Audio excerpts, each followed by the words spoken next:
শুনা ৰাকেশ, শুনাচোন মই তোমাক কথা এটা কওঁ। হেৰি নহয়, মাহটোত তোমাৰ চাহ ভাতৰ নামত কিমান মান টকাৰ প্ৰয়োজন হয় বাৰু?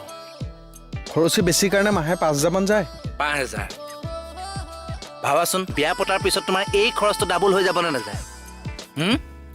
তাৰ পাছত ভগৱানে নকৰক তোমাৰ ধৰিবা বাচ্চা এটা হ'ল।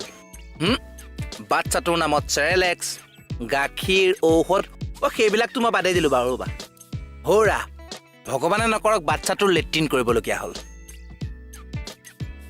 সেই প্ৰতিবাৰ লেট্ৰিনৰ নামত কিমান টকা যাব জানা? 20 টকা। হাগিছ, পেম্পাছ, মামী পক'পেন এইবিলাকৰ নামত। তেনেকৈ হগাৰ নামত কিমান টকা খৰচ হ'ব ভাবাচোন। পাৰিবা তুমি? হা?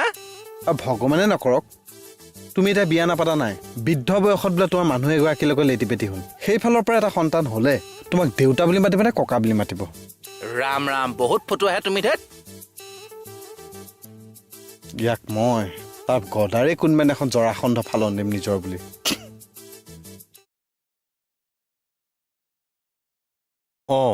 বৌ এইবিলাক ক'ৰ পৰা লৈ আহিলে? হেৰি, আহকচোন আহক, আপোনালোক আহক। আহা।